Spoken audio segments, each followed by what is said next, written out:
Hello, my beautiful souls. Welcome to my YouTube channel Tarot with Shivi 888. Dear, ये एक reading है collective general timeless. Okay, so request करूंगी कि पहली बार आए सब्सक्राइब पे तो चैनल पे तो सब्सक्राइब कर ले मेरे चैनल को, बेल आइकन को जरूर प्रेस करें ताकि जब भी मैं कोई वीडियो अपलोड करूँ वो आप तक पहुंचे नोटिफिकेशन.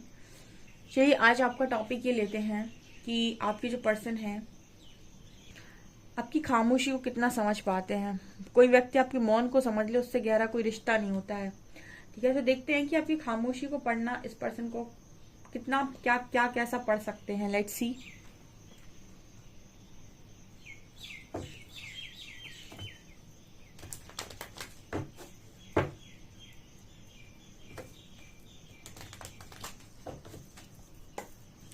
प्लीज गाइड कीजिए एंजल्स, मेरे व्यूअर्स के पार्टनर्स मेरे व्यूअर्स की खामोशी को कितना अच्छे से पढ़ सकते हैं, क्या पढ़ सकते हैं इनकी खामोशी में.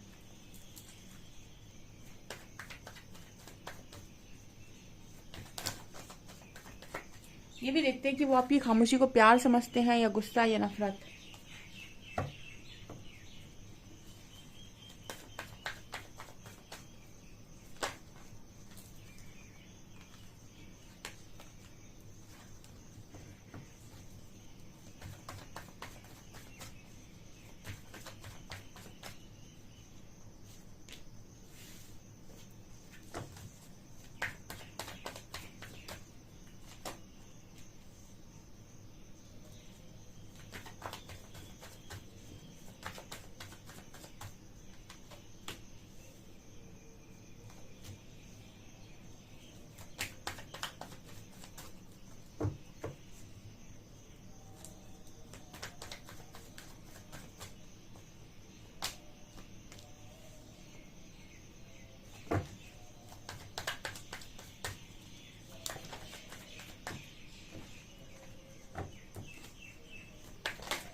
देखो गाइज, आपकी खामोशी को आपका पर्सन क्या समझ रहा है.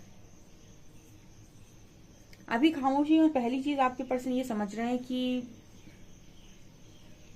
Harmony and experiencing. देखिए, इस पर्सन का खुद का अनुभव पहले बता देती हूँ मैं कि क्या है. ये पर्सन आपकी खामोशी को जब पढ़ रहे हैं या फिर आपकी खामोशी में देख रहे हैं तो कार्ड आ रहा है यहाँ पे हार्मनी और एक्सपीरियंसिंग का. इसका मतलब क्या है हार्मनी और एक्सपीरियंसिंग?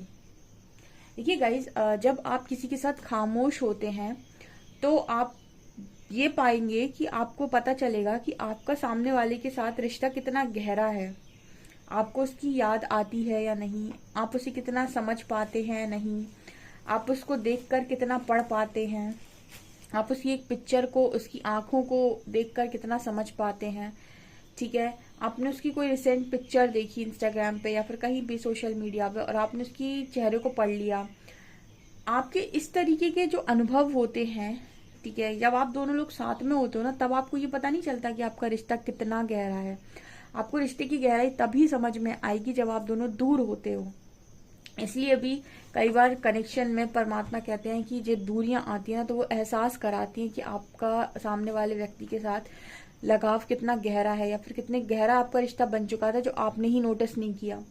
ये पर्सन ऐसा एक्सपीरियंस करते हैं कि आपके साथ एक ऐसी हार्मनी इन्होंने क्रिएट करी थी कि ये अगर आपको सोच भी लेते हैं ना पल भर के लिए 5 मिनट 10 मिनट तो उनको सुकून आ जाता है. तो आपकी खामोशी में अभी आपका पर्सन सुकून महसूस करता है.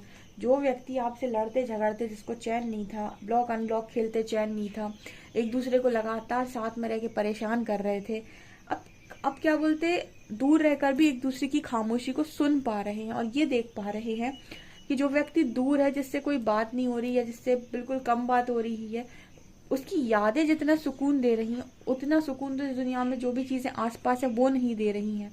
ये आपके पर्सन एक्सपीरियंस कर रहे हैं और ये कहते हैं हम डीप लव का रियलाइजेशन। ठीक है, आप किसी व्यक्ति से कितना ज्यादा जुड़े हुए हैं ये आपको तभी रियलाइज होता है जब आप उस व्यक्ति के साथ दूर होते हैं। ठीक है, अगर आपसे कोई फर्क नहीं पड़ रहा है, वो रहे ना रहे आपकी लाइफ में, आप अपनी लाइफ में ना उसे सुन सकते हैं, ना समझ सकते हैं, ना आप उसकी खामोशी को पढ़ सकते हैं, इसका मतलब आपके कनेक्शन में कोई भी चीज सही नहीं थी। वो सिर्फ एक ऐसा कनेक्शन था जो जब तक पास था, सामने था, तब तक कनेक्शन था। और ऐसे कनेक्शंस को हम बोलते हैं, कनेक्शंस बने थे डिजायर्स के बेसिस पर। ठीक है, खूबसूरती के बेसिस पर, अट्रैक्शन के बेसिस पर, पैसे के बेसिस पर। ठीक है, जो कनेक्शन आपके सोल के बेसिस पर बने होंगे, ठीक है, जिन्हें हम कहते हैं सोल कनेक्शन, ये कनेक्शन जब भी आपसे दूर होंगे, ये आप ऐसा अनुभव करेंगे कि वो दूर रहकर भी आपके सबसे ज्यादा करीब है और आपके पास रहकर भी लोग आपके करीब नहीं हैं। इस वजह से भी जो डिवाइन कनेक्शन में होते हैं, स्पिरिचुअल कनेक्शन में होते हैं, उन्हें मैं बोलती हूँ कि आप इनसिक्योरिटी को बाहर फेंकिए, क्योंकि आपका पर्सन जितना दूर रहकर आपका है उतना वो पास रहकर औरों का नहीं हो सकता, अगर वो वास्तव में एक प्योर लव, एक सोल कनेक्शन है।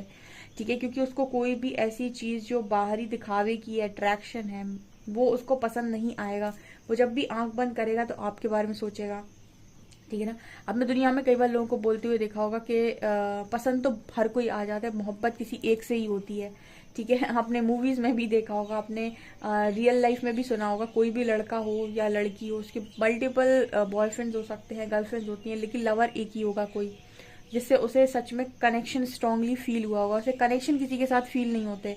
ठीक है, क्योंकि वो जितने कनेक्शन उसने बनाया वो सब अट्रैक्शन या फिर किसी और बेसिस पर बनाए।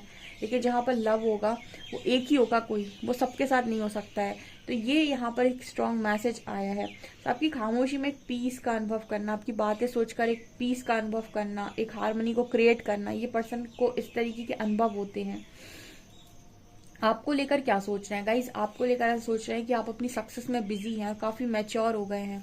ठीक है, आपको ये पर्सन सक्सेस की तरफ आगे बढ़ते हुए देख रहे हैं। आप देख सकते हैं यहाँ पर लॉइन के ऊपर कोई बैठ कर जा रहा है अपनी सक्सेस को एंजॉय करते हुए, और यहाँ पर नीचे मदर डिवाइन फैमिली नजर आती है, मुझे यहाँ पर नेचर नजर आता है।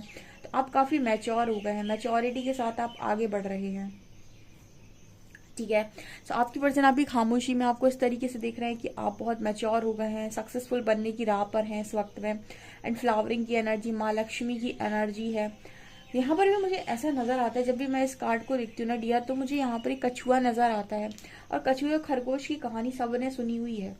तो जरूरी नहीं कि अगर आपको फास्ट चीजें नहीं मिली, 22, 23, 24 साल तक आपने अपना करियर नहीं बना पाया, तो आपका कुछ होगा नहीं। कुछ लोगों का जो चीजें हैं ना वो धीरे चलती हैं बट एंड में रिजल्ट अच्छा देती हैं। जैसे मैंने बताया था, जो शनि की दृष्टि में स्ट्रांग होते हैं, ठीक है, या फिर शनि जिनकी कुंडली में बहुत पावरफुल होता है, वो कहीं ना कहीं स्टार्टिंग फेज में तो आपको चीजें नहीं देगा। 20, 30 तक तो वो समझ लो, 30, 27, 28, 28 के बाद, 27 के बाद, 26 के बाद, मतलब आप ये समझ लीजिए कि 25, 26, 27 के बाद कहीं ना कहीं उनको बहुत लर्निंग मिल चुकी होती है। उसके बाद वो ब्लेस करना स्टार्ट करते हैं सैटर्न, उसके बाद सैटर्न ब्लेस करता है। 26-27 साल तक तो ऐसा लगेगा जैसे आप कछुआ हैं। ठीक है, और उसके बाद आप समझ लो कि कछुए ने ही रेस को जीता था, खरगोश नहीं जीता था। तो स्टार्टिंग में जो लोग आपको दिखाई देंगे बहुत तेजी से ग्रोथ कर रहे हैं, सब कुछ हो रहा है, वो एक खरगोश की भांति हैं और आप एक कछुए की भांति हैं। लेकिन आप ये याद रखिएगा कि जीता कौन था। ठीक है, आप स्लो चल रहे हैं लेकिन कंटिन्यूस वे में चल रहे हैं। लोग तेज भाग रहे हैं और बाद में सो जा रहे हैं। सो कहीं ना कहीं आपकी जो एनर्जी है वो इसी तरीके से है। एंड काफी लोग इस एनर्जी में पहुंच गए हैं इसी धीरे धीरे चल चल कर, कि आज वो अपनी लाइफ में, आप इसे देखिए, ये लड़की माँ लक्ष्मी की एनर्जी है, फ्लावरिंग की एनर्जी, कमल पर बैठी हुई है। और मतलब ये जो एनर्जी ना बहुत ब्राइट एनर्जी, कलरफुल एनर्जी होती है, ये अबंडेंस को शो करती है। ये ऐसा कहती है कि ये लड़की बहुत खुश है अपनी लाइफ के अंदर, उसने अबंडेंस को क्रिएट कर रखा है, अपनी लाइफ को वो जो पाना चाहती है उसे पा रही है, इंजॉय कर रही है। आपका पर्सन खामोशी में यही देख रहा है कि आपका सारा का सारा फोकस अपने करियर पर शिफ्ट हो गया। अभी तक आपका जो फोकस था वो 50-50 था। 50 आप अपने करियर पे लगा रहे थे, 50 अपने पार्टनर पे लगा रहे थे। बट राइट नाउ आपकी एनर्जी ये है कि आप 100% खुद पर लगा रहे हो। जब आप 100% खुद पर लगा रहे हो तो आपकी 2x से ग्रोथ होगी। अब क्योंकि अभी आप बहुत स्लो चल रहे थे, क्योंकि आप 50-50 में बटे हुए थे। अब 2 टाइम से आप 2x से आप ग्रोथ करने वाले हैं। तो ये एनर्जी आपके पर्सन आपके अंदर देख रहे हैं। आपकी खामोशी में ये देख रहे हैं कि ये सक्सेसफुल होने की राह पे चल दिया है। अबंडेंस का कार्ड यहाँ पर भी आया है, मतलब आप फिर से अबंडेंस पर ही फोकस्ड हैं।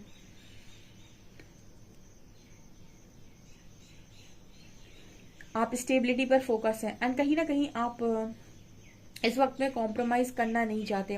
कहीं ना कहीं आपका पर्सन ऐसे देख रहा है कि आप कॉम्प्रोमाइज करना नहीं चाहते हैं। लंबे टाइम आपने कॉम्प्रोमाइज किया है, लेकिन अब आपका सिस्टम ऐसा है कि भाई मुझे कुछ करना है। जब मैं कुछ कर लूंगा तब मुझे लगेगा कि मेरे को अब शादी वादी का देखना है, या फिर ठीक है, तब आप कहीं ना कहीं इस सिचुएशन में आएंगे। वरना अभी आप कॉम्प्रोमाइज करने के मूड में नहीं है। आपका जो पूरा फोकस है वो स्टेबिलिटी पर है, ऐसा आपके पर्सन पढ़ पा रहे हैं। ठीक है, और जो वास्तव में आपसे ट्रू लव करेगा, जो हमारे सनातन संस्कृति में सिखाया है, प्रेम शब्द को जिस तरीके से शिव शक्ति ने, राधा कृष्ण ने, सीता राम ने सिखाया है, उन्होंने सबसे पहले यही चीज बोली थी कि जो आपको चाहेगा वो आपसे कुछ भी नहीं चाहेगा। ठीक है, मतलब ये होता है कि जो आपको चाहेगा, वास्तव में जो आपसे प्रेम करता है ना, तो वो समर्पण करेगा। वो आपको आपको प्रेम देने का नाम है बेसिकली। तो आपको देने की कोशिश करेगा, और जब जब वो आपको देखेगा तो वो आपको, आपकी खुशी में खुश होगा, आपके दुख में उसे भी तकलीफ होगी। ठीक है, ये ट्रू लव की निशानियां होती है। तो बेसिकली आपके जो पर्सन है, पहले जब आप दोनों के बीच में कंपटीशन था, तो हो सकता है इस पर्सन को आपकी सक्सेस से प्रॉब्लम हो, आपके कामों से प्रॉब्लम हो। जब तक इंसान 3D माइंडसेट में होता है, उसके अंदर विकार होते हैं, और जिन इंसान के अंदर विकार है वो प्रेम शब्द समझ नहीं सकता। विकार कौन से? काम, क्रोध, लोभ, मोह, लोभ, लालच। ठीक है, ये सब विकार में आते हैं। काम, क्रोध, मोह, लोभ, लालच, ठीक है, गुस्सा, नफरत, अहंकार, ये सब के सब 16 विकार है, जो ये सब आपके अंदर होते हैं। जब आपके अंदर ये होते हैं ना, आप शुद्ध प्रेम को समझ सकते हो, ना आप डिवाइन प्रेम, डिवाइन लव को समझ सकते हो, क्योंकि डिवाइन लव इन्हीं विकारों को हटाने का नाम है। ऐसा प्रेम जब आपको किसी व्यक्ति के साथ हो जाए, तो समझ लीजिएगा आप ईश्वरीय प्रेम को अनुभव कर रहे हैं उस वक्त। क्योंकि विकारों के साथ व्यक्ति प्यार नहीं कर सकता, वो स्वार्थी होता है। कहता है कि मैं तुम्हें दे रहा हूँ तो तुम भी मुझे बदले में दो। वो निस्वार्थ नहीं बांट सकता है। ठीक है, और आजकल निस्वार्थ बांटने वालों को लोग बेवकूफ भी बोलते हैं, तो इस वजह से भी प्रॉब्लम क्रिएट होती है। तो यहाँ पर ना आपके पर्सन पास्ट में ऐसा हो सकता है कि आपकी सक्सेस से जलते हो, आपको कुछ अच्छा मिल रहा है तो इनको लगता हो कि आप इनसे आगे हो, या फिर कुछ भी। बट राइट नाउ ये आपको देखकर चाहते हैं कि आप अपनी लाइफ में अचीव करें वो चीजें जो आप करना चाहते हैं। इसको कहते हैं हम ट्रू लव। जब इंसान ऐसा करने लगे, वो आपकी खुशी में देखकर खुद की खुशी समझने लगे, समझ लीजिए वहां पर विकार हट चुके हैं, वहां पर डिवाइन लव ने जन्म लिया है। तो ये आपके पर्सन की एनर्जी है इस वक्त में। आपको लेकर ना ये इस पर्सन की सोच काफी उच्च कोटि की है। आपकी खामोशी में ये पर्सन ये सारी चीजें देख रहे हैं, और ये अनुभव कर रहे हैं कि आपको सिर्फ और सिर्फ शारीरिक तौर पर नहीं चाहते थे, ये सिर्फ और सिर्फ आपको मानसिक तौर पर नहीं चाहते थे। इस पर्सन के अंदर आपको लेकर जो लव था, वो कोई ऐसा लव नहीं था जो किसी और के पास जाकर खत्म हो जाता। उल्टा इस पर्सन को ये पता चला है कि अनकंडीशनल बॉन्ड है, यहाँ पर इटर्नल लव एग्जिस्ट करता है। और जहाँ इटर्नल लव होता है वो कभी खत्म ही नहीं होता है। ठीक है, उसको तो तुम कहीं पर भी रख दो, किलोमीटर्स में भी रख दो, 1000, 1200, 1500 किलोमीटर्स में भी आप बिठा दो, तो भी आपके मन की स्थिति, उस व्यक्ति के मन की स्थिति आपको लेकर परिवर्तित नहीं हो सकती। इसको कहते हैं हम डिवाइन लव। इसलिए स्पिरिचुअल कनेक्शन बहुत डिफिकल्ट होते हैं, लोगों को समझ में नहीं आते, क्योंकि वो विकारों के साथ समझने की कोशिश करता है। उसे धोखाधड़ी, चीटिंग वीटिंग, ये सब चीजें दिखाई देती हैं। आपको ये दिखाई नहीं देता कि आप आत्मीय तौर पर उस व्यक्ति के साथ कितना जुड़े हैं, विदाउट एनी डिजायर। ठीक है, विदाउट एनी अट्रैक्शन। ठीक है, विदाउट एनी पैशन। ये जो कनेक्शन है इटर्नल कनेक्शन है। ऐसा मुझे यहाँ पर इस पर्सन की एनर्जी और उनकी खामोशी में, आपकी खामोशी में वो जो सोच रहे हैं, ऐसा नजर आ रहा है। आपकी जो पर्सन है, पहले बहुत स्ट्रेस लिया करते थे कि क्या पॉसिबल है, आप दोनों का एक होना पॉसिबल है कि नहीं, ये वो। अब इस पर्सन ने, जब आपको ना ट्रू लव होता है और आप अनकंडीशनल लव में होते हो, आप फ्री छोड़ देते हो। जैसे एक पंछी फ्री उड़ता है ना आसमान में, वैसे आप फ्री छोड़ देते हो और स्ट्रेस को टोटली रिलीज कर देते हो। इसीलिए भी आपने लोगों को बोलते हुए सुना होगा, मोह बंधन है एंड लव फ्रीडम है।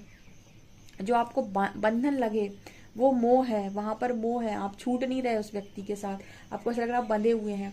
जब आप को जहाँ लव होगा ना, ट्रू लव एग्जिस्ट करता होगा, वहां फ्री कर देंगे, खुद को भी और सामने वाले को भी। क्योंकि वो लव जहाँ पर एग्जिस्ट करता है, ट्रू लव जहाँ एग्जिस्ट करता है, वहाँ विकार नहीं होते। ऐसा व्यक्ति ईश्वर को पा लेता है। जो इस तरीके के लव को एक्सपीरियंस कर ले, वो प्रेम सिर्फ ईश्वर को पा लेता है, क्योंकि उसके प्रेम में और ईश्वर के प्रेम में फिर कोई अंतर नहीं रह जाता। इसलिए ईश्वर को पाने का एक मार्ग प्रेम भी है, ठीक है। और यहाँ पर बहुत सारे लोगों को वो मार्ग परमात्मा ने दे रखा है, लेकिन उनको समझ में नहीं आता कि उसको चलना कैसे, उसको समझना कैसे है, ठीक है। तो ये चीज़ें मुझे यहाँ नजर आ रही कि हाई वाइब्रेशनल एनर्जी रीडिंग निकल कर आई है, तो इसीलिए बोलना पड़ रहा है कि आपके पर्सन पहले ये सोचा करते थे कि कैसे आपको पाया जाए, अपना बनाया जाए, तो बहुत स्ट्रेस लेते थे, ठीक है। और अभी उन्हें समझ में आ रहा है कि एक जो कनेक्शन है ना, ये पाने और खोने से बहुत ऊपर का कनेक्शन है, ठीक है। और जब ये चीजें इस पर्सन को समझ में आ रही हैं, तो इस पर्सन के अंदर से अपने मन, इनके मन में जो शांति, जो ये अनुभव करना चाहते हो, ऑटोमेटिक आ रही है। और जब ये वो ऑटोमेटिक आ रही होती है ना, तो ये आप ये मान लीजिए कि ऐसे कनेक्शन स्वतः ही जुड़ जाते हैं, ठीक है। और ऐसी ऐसे कनेक्शन की आपकी मांग भी नहीं होती, फिर भी जुड़ जाते हैं, ठीक है। ये प्रकृति का गिफ्ट होता है आपके लिए। इसको समझने के लिए आपको अपने कॉन्शियसनेस को बहुत हाई करना होगा, क्योंकि ये रीडिंग बहुत मुझे हाई वाइब्रेशनल रीडिंग लग रही है। हारमनी का कार्ड ये दिखा रहा है कि आपका पर्सन आपके अंदर शांति और सुकून का अनुभव करता है, बिना आपसे बात किए, बिना आपके कुछ बोले। आपकी खामोशी में वो सुनता है आपको, पढ़ता है आपको। ये मैसेजेस मिल रहे हैं गाइज। ये रीडिंग बहुत ही ब्यूटीफुल है, डेफिनेटली क्लेम करें और अपने कॉन्शियसनेस को आप बढ़ाएं, ठीक है। आप यूनिवर्स को अपना टारगेट कर सकते हैं। बहुत अच्छी रीडिंग कल कर आई। आई थिंक आपको वीडियो पसंद आई होगी। वीडियो पसंद आए तो लाइक जरूर करें, चैनल पर पहली बार आए तो सब्सक्राइब जरूर करें। Thank you guys.